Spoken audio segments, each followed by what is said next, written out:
High, আমি ইন্দ্রজিৎ পাল। আমি একজন ওয়েলনেস এবং ফিটনেস কোচ। তো আমি মানুষকে হেল্প করি কিভাবে হেলদি ওয়েতে ওয়েট লস করা যায় বা হেলদি ওয়েতে কোনো রকম সাইড এফেক্ট ছাড়া ওয়েটকে কমিয়ে সুস্থ ও মেডিসিন ফ্রি একটা লাইফ পাওয়া যায়। ওয়েট বেশি হওয়া তো নিজে কোনো রোগ নয় বা ওভারওয়েট নিজে কোনো রোগ নয়, কিন্তু ওভারওয়েটের জন্য আমরা বিভিন্ন রকম শারীরিক প্রবলেম ফেস করি।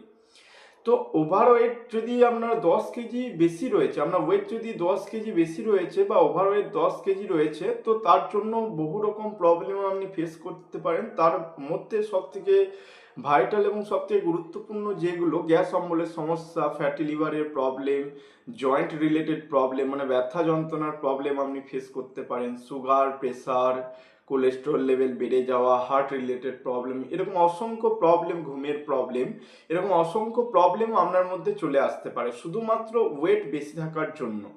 তো কিভাবে আমরা ওজনকে কমাবো, তার উপরই কয়েকটা ভিডিও আমার আসবে। আপনারা যদি সেগুলো ফলো করেন তো দেখবেন আপনাদের ওয়েটটা খুব তাড়াতাড়ি আপনারা কমাতে পারবেন। তো ওয়েট কমানোর আগে প্রথমে জানা দরকার আমাদের ওয়েটটা বাড়ে কেন। ওয়েট বেসিক কিছু কারণের জন্য বাড়ে। আপনিও হয়তো সেই ভুলটা করছেন। হতে পারে আপনার খাওয়া দাওয়া যতটা করছেন তার তুলনায় আপনার ডেলি অ্যাক্টিভিটি এতটা নেই। তো সেক্ষেত্রে আপনার এক্সট্রা ক্যালোরি ইনটেকের জন্য আপনার ওয়েট বাড়তে পারে। বা আপনি ধরুন খুব কম খাচ্ছেন, আপনার শরীরের নিড ওর থেকে বেশি, তো নিউট্রিশনাল ডেফিসিয়েন্সির জন্য আপনার ওয়েট বাড়তে পারে। আরও কয়েকটা কারণ আছে, যেমন হরমোনাল প্রবলেম। কারো যদি হরমোনাল প্রবলেম চলে আসে, থাইরয়েড রিলেটেড প্রবলেম বা অন্য কোনো গাইনোলজিক্যাল প্রবলেম আসে, তো সেক্ষেত্রেও তার ওয়েট বাড়তে পারে। পাশাপাশি কারো ঘুমের প্রবলেম চলে এসেছে, কারো ল্যাক অফ এক্সারসাইজ, তার জন্য কিন্তু ওয়েট বাড়তে পারে। কেমন? তো এই যে ওভারওয়েট আমরা হয়ে যাচ্ছি, এর থেকে বেরিয়ে আসার কি কোনো সলিউশন আসছে? অবশ্যই আছে। তো যে কারণে আপনারা ওভারওয়েট হয়ে যাচ্ছেন সেই কারণটাকে আস্তে আস্তে বুঝতে হবে এবং সেই কারণটার উপর কাজ করতে হবে। প্রথম হচ্ছে আপনার লাইফস্টাইল এবং ফুড হ্যাবিট। আমরা ম্যাক্সিমাম মানুষ খাই জিভের জন্য, কিন্তু যেদিন থেকে আপনি বুঝতে আরম্ভ করবেন জিভ না, আমাদের খাওয়া উচিত শরীরের জন্য, সেদিন থেকে আপনার ফুড হ্যাবিট আস্তে আস্তে চেঞ্জ করতে হবে এবং পাশাপাশি আপনার লাইফস্টাইলকে আস্তে আস্তে চেঞ্জ করতে হবে। আমাদের খাওয়াটা কোনো মানে খুব ফ্যান্টাসির ব্যাপার নয়, খাওয়া হচ্ছে আপনার একটা বেসিক নিড। তো ওর উপর আপনার কাজ করা দরকার। এই ওয়েট লসে আমরা 5 পিলারের কথা বলি, ওই 5 পিলারের উপর আপনি যদি ঠিকঠাক কাজ করেন তো আপনার ওয়েট লস হতে বাধ্য। প্রথম যেটা, সেটা হচ্ছে 5 টাইম খাওয়া দাওয়া।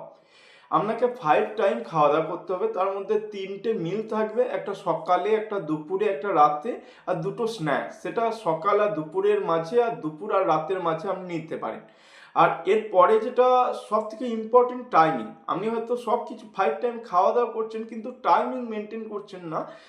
সকালের মিলটাকে হয়তো আপনি স্ন্যাক্সের টাইমে নিচ্ছেন, স্ন্যাক্সটাকে লাঞ্চের টাইমে নিচ্ছেন, তো সেক্ষেত্রে কিন্তু না আপনার ওয়েট কমবে, না আপনার ওয়েটের জন্য যে কমপ্লিকেশনগুলো আসছে সেখান থেকে আপনি বেরিয়ে আসতে পারবেন। তো আপনার টাইমিংটাকে ঠিক রাখা প্রয়োজন। কেমন? এর পাশাপাশি আপনার সারাদিনে কতটা জল খাচ্ছেন। অনেক আছি আমরা যারা জল খুব কম খায়, আমাদের ওয়েটের তুলনায় কতটা জল লাগবে সেই সম্পর্কে জানেও না, এবং কতটা জল খেতে হবে, কিভাবে খেতে হবে, কখন কতটা জল খেতে হবে সেই সম্পর্কে আমাদের কোনো নলেজ নয়। তার জন্য কি হয়, আমাদের ওয়েটটা বাড়তে আরম্ভ করে। তো আপনাকে এই আগের যে দুটো জিনিস বললাম সেটা মেনটেনের পাশাপাশি জলটাকেও মেনটেন করতে হবে, তাহলে দেখবেন আমরা ওয়েটটা খুব ইজিলি কমছে। এর পাশাপাশি আরও একটা যেটা 4 নম্বরে রয়েছে, সেটা হচ্ছে ঘুম। আপনি হয়তো 5 টাইম খাওয়া দাওয়া করছেন, টাইমও মেনটেন করছেন, জলও ঠিকঠাক খাচ্ছেন, তার সত্ত্বেও আপনার ওয়েট না কমতে পারে যদি আপনি ঘুম ঠিকঠাক না নিচ্ছেন। আপনাকে 7 থেকে 8 ঘন্টা, আপনি যদি প্রাপ্তবয়স্ক হন, আপনার ঘুমানোর প্রয়োজন। ঘুম কোনো বিলাসিতা নয়, ঘুম আপনার বেসিক নিড। তো ঘুমকে আপনাকে শরীরকে দিতে হবে যাতে শরীর রিকভারি করে এবং তার যেটা প্রয়োজন সেটা ঠিকভাবে কাজে লাগাতে পারে, এবং সে আপনাকে ওয়েট লসের জন্য হেল্প করবে। এবং 5, আপনি হয়তো সবগুলো ঠিকঠাক করছেন কিন্তু আপনার একটা পজিটিভ মাইন্ড নেই, আপনি সব সময় নেগেটিভিটিতে ভরে আছেন নিজের মধ্যে, তো সেক্ষেত্রে কিন্তু আপনার ওয়েট লস হবে না। পজিটিভিটি খুব একটা ভাইটাল কারণ বলতে পারেন আপনার ওয়েট গেনের জন্য। বা ওয়েট লসের জন্য সরি, তো আপনি যদি পজিটিভ থাকেন সেক্ষেত্রে অবশ্যই আপনার ওয়েট লস হবে। তো এই কটা ফ্যাক্টরের উপর আপনি কাজ করুন। পাশাপাশি আপনি যদি সময় পাচ্ছেন তো 30 মিনিটের মতো ওয়ার্কআউট করুন। আপনি দেখুন মাসে আপনার 3 থেকে 4 কেজি ওয়েট আপনি ইজিলি কমাতে পারবেন। আর আপনারা যদি চাইছেন আমার হেল্প নিতে তো অবশ্যই আমার সাথে কন্ট্যাক্ট করুন। আমি যত সম্ভব আপনাকে হেল্প করব। আমাদের কমিউনিটির বহু মানুষ, হাজার হাজার লাখ লাখ মানুষ ওয়েট লস করছে হেলদি ওয়েতে। তো আপনিও যদি চাইছেন একটা স্ট্রং ডিসিশন নিন, আপনার আজকের ডিসিশন কালকের রোগমুক্ত আপনাকে ডিসাইড করবে। তো স্ট্রংলি একটা ডিসিশন নিন। Thank you. আমি এরপর প্রত্যেকটা ফ্যাক্টর আমি যে 5টা ফ্যাক্টর বললাম, এই 5টা ফ্যাক্টরের উপর আমি ভিডিও নিয়ে আসবো ডিটেলসে। আপনারা আমাকে ফলো করতে থাকুন, দেখুন আপনাদের হেল্প হবে ওয়েট লসের জন্য।